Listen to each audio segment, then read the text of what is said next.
Napahiya sa kanyang mga post itong si Bakpedi tungkol kay Abando at patuloy pa rin sa pagbatikos nga kay Renz. Nauna na ngang nasabi ng page na ito na mula nga raw sa isang KBL International Scout ay hindi na ganon kagaling si Renz Abando kagaya ng dati. Pero ang nasabi ni Abando tungkol dito ay nagpakita siya ng solid na laro. Depensa ni Abando ang bumuhay sa team ng Anyang noong sila ay natatambakan steal at block shots ang kanyang nagawa na na-convert ng Anyang sa puntos. Ngayon naman hindi nga raw versatile player si Renz Abando sa kabila ng all-around performance na ipinakita ni Lakay na nagkaroon nga ng plus 17 sa kanyang plus minus. Si Renz Abando ang may pinakamataas na magandang impact sa mga players ng Anyang sa kanilang open match game. Isa pang ang nasabi ni Bakpedi ay hindi na raw dapat isang slam dunk dunker si Abando, pero kung athletic ang isang manlalaro at kaya nga niya na maging isang slam dunker ay gagawin pa rin niya ito dahil isa ito sa kanyang kalakasan sa opensa. At bakit yung mga NBA players ba tumitigil ba ang mga yan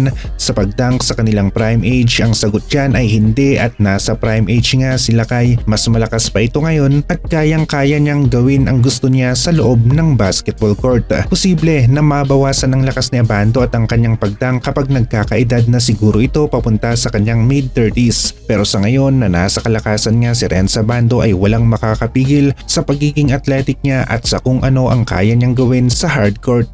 Hindi naman pwedeng baguhin nga ni Abando ang kanyang laro kung ito ang kanyang estilo, at kung magaling ang coach alam na alam niya kung paano gamitin ang kanyang mga players ayon sa kanilang kalakasan. Extended minutes nga rin ang binigay ng Anyang coach dito kay Abando sa umpisa pa lamang ng kanilang laro. Sa first game pa lamang ng Anyang, taliwas na naman ito sa post ni Bakpedi na less than 15 minutes ang magiging playing time ni Abando. Nakikita natin na wala ngang gaanong bilib si Bakpedi kay Renz Abando kahit na KBL champion ito, slam dunk champion, EASL champion, at higit sa lahat merong tapang sa pag-atake sa basket at malakas rin ang kanyang depensa. 2 blocks kagad sa una niyang laro sa kanyang muling pagbabalik bilang isang player na nasa 2-3 position at sa kanyang size na 6'2 lamang. Maging mga sentro nahihirapan nga na magawa ang 2 blocks sa isang game.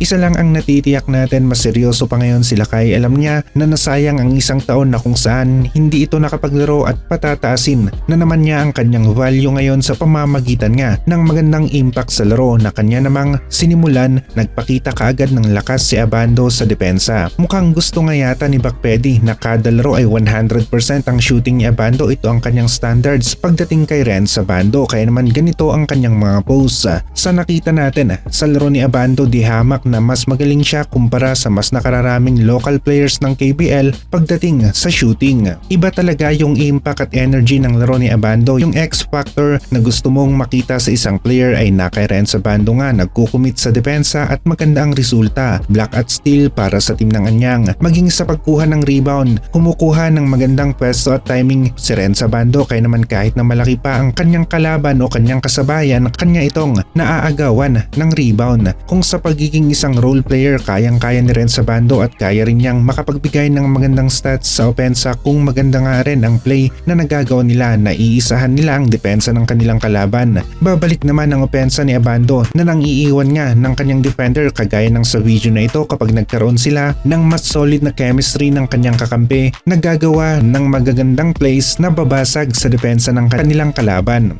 Ulitin lang natin ang mga post ni Bakpedi at heto nga naka-highlight less than 15 minutes maglalaro si Abando. Ito ang una niyang na-post at mali siya dito, extended minutes ang binigay kay Abando, more than 15 minutes, halos nasa 17 minutes kung titignan natin sa stats record. Hindi na ganon kagaling si Abando kagaya ng dati. Isa ito sa kanyang post at mali na naman si Bakpedi dito. Parehong Abando pa rin ang nagpakita sa open match day at mas malakas pa ngayon sila kay mas ganado dahil uhaw at babawi sa isang taon na hindi siya nakapaglaro at patataasin na naman niya ang kanyang value, isang typical na mindset ng isang manlalaro.